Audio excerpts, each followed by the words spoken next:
वाराणसी के जाने माने बिल्डर एवं प्रधानमंत्री आवास योजना से जुड़े रामगोपाल सिंह ने रियल एस्टेट की आधुनिक वैश्विक समझ विकसित करने के उद्देश्य से 3 दिवसीय दुबई दौरा किया। उन्होंने दुबई की अत्याधुनिक इमारतों, हाईटेक आवासीय परियोजनाओं और स्मार्ट इंफ्रास्ट्रक्चर का अध्ययन किया। रामगोपाल सिंह ने कहा कि दुबई के सफल रियल एस्टेट मॉडलों को काशी और उत्तर प्रदेश में लागू करने की संभावनाएं हैं। उन्होंने दुबई के कारोबारियों को यूपी में निवेश के लिए आमंत्रित करते हुए कहा कि राज्य में विकास और निवेश की व्यापक संभावनाएं मौजूद हैं। दुबई जाने का मेरा जो मेन मकसद है, हमने प्रधानमंत्री आवास बनाया, बहुत तरीके से बनाया।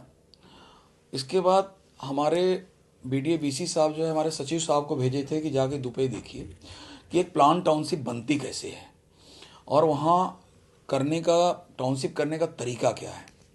तो पिछले नवंबर में हमारे सचिव साहब जाकर होके आए, तो मुझे भी लगा कि हम चलें दुबई और देखें कुछ। तो दुबई जाकर के देखें वहाँ काम करने का तरीका, वहाँ की टाउनशिप। उसके पीछे मेरा मकसद क्या है कि हमारे बीसी महोदय जो इस समय पोर्ट भोरा जी आए हैं, उनका मेन मकसद है कि बनारस को एक बड़ी टाउनशिप दिया जाए। 20 साल से बनारस में टाउनशिप नहीं बनी है, प्लान कॉलोनियाँ नहीं बनी हैं। तो हम भी जाके वहाँ सीख करके आए, वहाँ के व्यापारियों से मिले, वहाँ के बड़े बिल्डरों से मिले, जो रो हाउसेस बने थे, जो कॉलोनियाँ बनी थी, उस कॉलोनियों को देखे।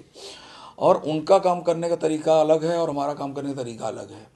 हम लोग बाद में रोड लाइट या जितना भी उतनी चीज़ें हैं बाद में हम लोग डेवलप करते हैं, वहाँ के लोग पहले डेवलप करते हैं। तो ये देख करके मुझे अच्छा लगा, वहाँ सीखे। और सबसे बड़ा ये रहा कि हम एक यूपी का वहाँ हमारे स्टेशन वहाँ बने हुए हैं, पूर्वांचल स्टेशन बिहार के और सब लोग बने हैं। उन लोगों के बीच हम बैठे और लोगों को जा करके हमने समझाया कि पहले का यूपी और आज का यूपी बहुत बदल चुका है। लोग यूपी में इन्वेस्ट करने से डरते थे। हमने उनको एश्योर किया कि जो मार्जिन यहाँ के लोग जाके दुबई में कमाते हैं उससे ज़्यादा मार्जिन आज हमारे यूपी में, खास तौर से बनारस में।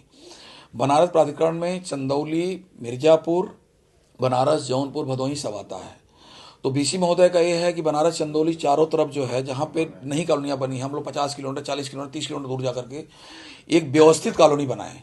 तो मेरा जाने का मेन मकसद ये था कि बीडीए के साथ लग करके एक व्यवस्थित कॉलोनी बनाया जाए और वहाँ जो दुबई में हमारे भाई बंधु हैं उनको हमने कहा कि आप आकर के यहाँ पे अपना एक एक घर बनाइए। ये नहीं कि हमारे का हम कंपनी से लीजिए, आप बीडीए के साथ जाके लीजिए और कॉलोनाइजर से लीजिए, लेकिन आप लोग एक एक घर लीजिए। और जब भी भविष्य में अगर इन्वेस्ट भी करते हैं तो जो दुबई में मार्जिन है उससे ज़्यादा मार्जिन यहाँ मिलेगी। तो जाने का मेरा मेन मकसद ये था कि बनारस का विकास अपने बीसी सर के साथ लग करके एक हाईटेक बनारस को बनारस बनाया जाए।